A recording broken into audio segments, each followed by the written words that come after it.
Hello Exhaust Notes Australia viewers, welcome back to the channel. I'm Dan and today we are in the Hyundai Kona Premium N-Line with the 1.6 litre turbo all-wheel drive. Now, I got to admit, when I first saw the Kona, I wasn't taken by its appearance, and I think that ultra-modern design that they've gone for, it really reminded me of Robocop's helmet. And particularly if you were to see it in the grey that they offer, you might see what I mean. You know, that thin front and rear light strip, that really out there design, which started on the Staria and their iLoad vans and is now starting to proliferate through the rest of the Hyundai range. So I think seeing it in that grey, and also one of their hero colours is a really bright greeny yellow, probably didn't do the car any favours, and I'm glad that the one we're going to be getting that a lot. So I'm actually glad that the one that they've given me for this review is in what's called Atlas White, because it actually really looks nice.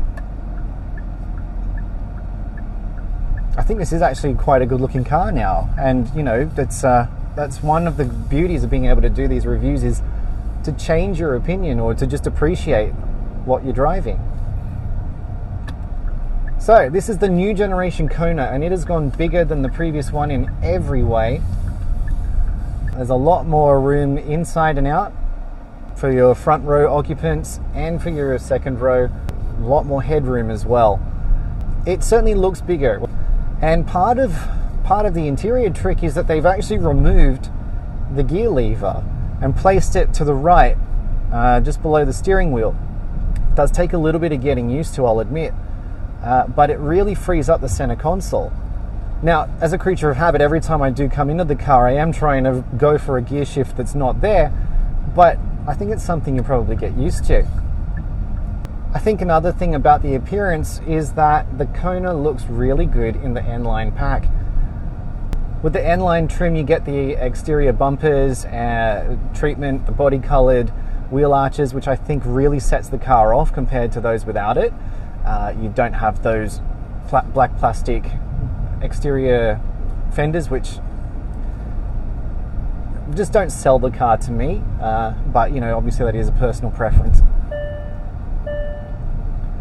The interior for the N-Line, you get the little red sporting stripes, the red stripes across the center, air conditioning vents, and it just sets the interior off that little bit nicer. Interestingly, there's no Hyundai badge on the steering wheel. Instead, you just have this plastic line with 4 dots on it. I'm not sure what's the go there. And you do have the N badge in the bottom spoke of the steering wheel, but aside from that, there's nothing to tell you it's a Hyundai in here.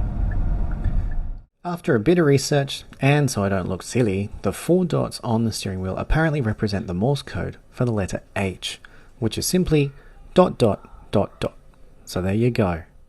It's quite a roomy interior in here. It's really nice, and if you've watched any of my other reviews, I won't tell you what the temperature is, but suffice to say the air conditioning is doing a pretty decent job today. Up front on the instrument cluster is a 12.3 inch display, and to the left is a 12.3 inch multimedia display, joined together in this really modern look, which is really nice. Graphics are really crisp, really clear. You have inbuilt sat-nav, but of course you can mirror your phone through Apple CarPlay or Android Auto. What I'll say about the Kona, and it's something that's been happening a lot in other cars these days as well, is that they are extremely safety conscious, and to a fault. All those beeps and things you're hearing, it's some sort of warning system that's going off telling me that something's going on, that there's a car waiting as I'm turning. The speed limit monitor is extremely overzealous, and you can turn it off, but you can't adjust its sensitivity. You can't say, you know, give me 5% of the speed limit. It has to be, you're doing a speed limit or you're speeding.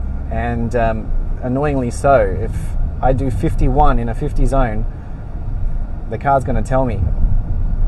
And that's annoying because I think most of us would know that even if the car is telling you it's doing 50, it's not really doing 50. You're probably doing 48 or something.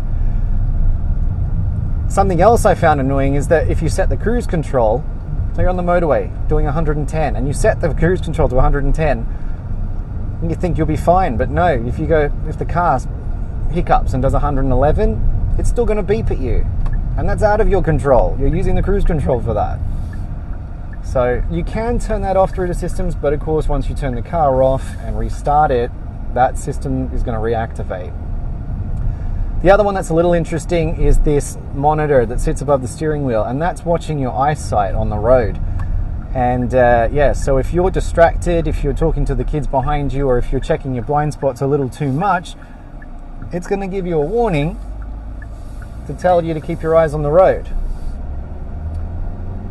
That can be a little bit annoying, because I don't think they've got that 100% right yet. It will alert you after a long drive that perhaps your concentration is lapsing, and very audibly tell you to have a coffee break. So there are pros and cons. I don't mind these features, but when it's all about just passing a score, say for ANCAP or something, is it really benefiting the driving experience? And I think that's something we need to question, because I'm getting used to it. I've been in this car for a little while now, and I'm getting used to the beeps and things, and perhaps I'm even tuning them out. If that's happening, then are they performing the task that they're meant for as well? That's the other thing we have to think about. If there's one good thing about the speed warnings, is that it does seem to detect that a school zone is only active during school time. I've not had it have a go at me for doing 60 through a school zone out of school hours, so small blessings. Now, I'm quite used to the Kia systems and beeps and warnings, and the Kona seems to borrow off that quite heavily, and that makes sense, as Hyundai and Kia are joined in a lot of what they do. So I quite like that when you're changing lanes or you use your indicators, the blind spot cameras come on the dash. It's something that I've got used to in my Kia, and to have it here is nice as well. I really think that's a really good feature, more so than just having the monitors and the warning lights in the mirrors. It's just another point where they've thought about things to make driving a bit easier. The Hyundai Kona comes with a lot of different specifications and options, which is great for the customer, but may be a little difficult to lay out in this video. The way this car is spec'd as a Kona Premium N-Line with sunroof and the 1.6 turbo, all-wheel drive and 8-speed automatic, it's priced at $52,547 drive away. There's also the hybrid version, which is front-wheel drive only with a 6-speed dual clutch, and that's priced at $52,372 drive away. Then there's the Premium N-Line without the sunroof and the turbocharged engine for $50,972, or a Premium N-Line without the sunroof and the 2-litre engine for $46,609. If you're not a fan of the N-Line pack, a base Kona Premium is priced at $43,319. I would go for the N-Line pack, as I think it just makes the exterior look a little bit nicer, I suppose it's going to come up to whether you want the all-wheel drive and the 1.6 litre turbo, which is a nice drive as I'm experiencing here, or if you want to try out the hybrid version for a little bit of fuel saving and the front-wheel drive. Now, speaking of fuel, this car has been sort of doing about 9.8 litres to the 100. Under the bonnet, we have the 4-cylinder 1.6 litre turbo, which puts out 146 kilowatts and 265 newton meters of torque. What I have found is that the engine does have a fair bit of get up and go, but sometimes that turbo, it's not lag, but it doesn't come on song until a little higher in the rev range, I guess, and then suddenly you don't need it anymore, and it's like, no, I'm giving you all the power. It's a bit funny with the power delivery that way. You'll be climbing a hill and you'll be giving the accelerator, but you'll finally get over the hill and suddenly it's giving you all the power that you're asking for, which it's just a little odd in that case, but the pickup is nice enough, has no problem getting up to speed.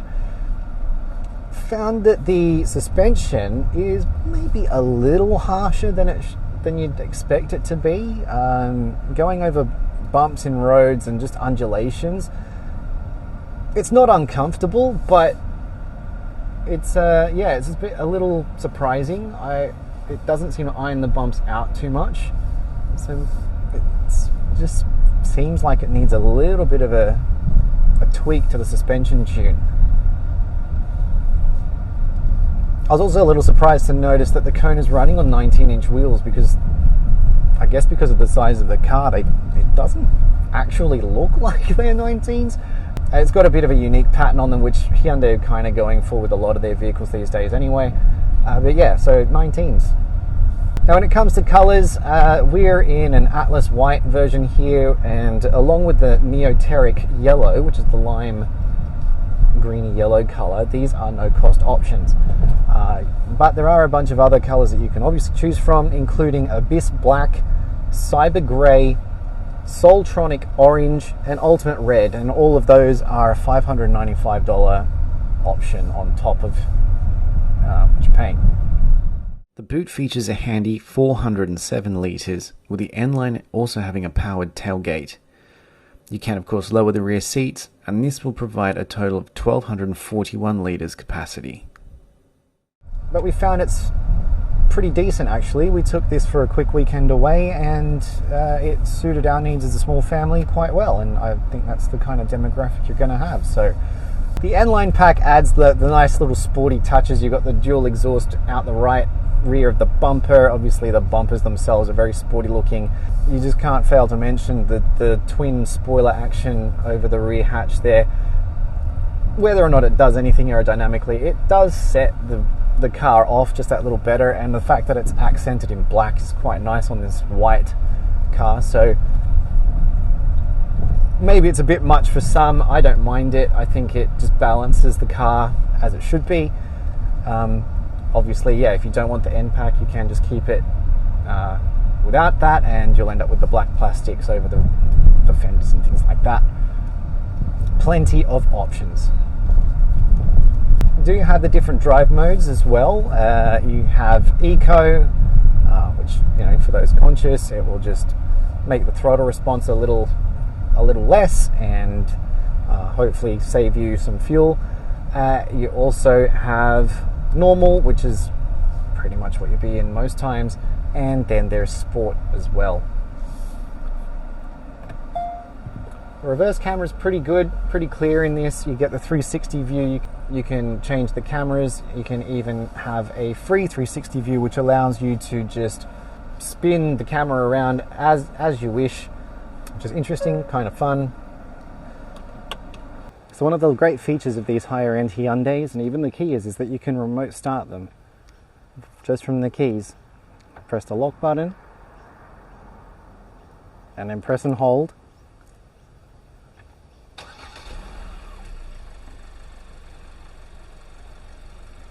But if you're in a tight parking spot, you can also drive the car in or out using the key.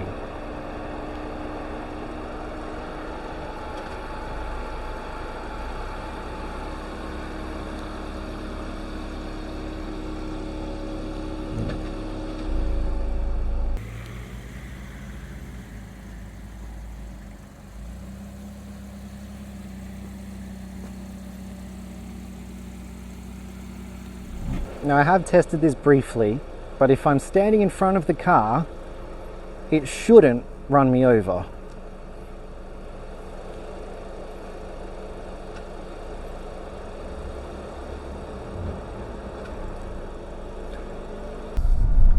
But overall, this has been quite a fun little car, and I didn't expect it to surprise me this way.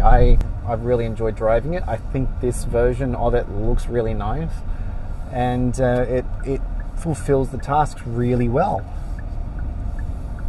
It's got enough get up and go, and I'd be interested to see how the hybrid version goes, and there is obviously an all-electric version coming too, which Hyundai said is what they based the exterior style on initially.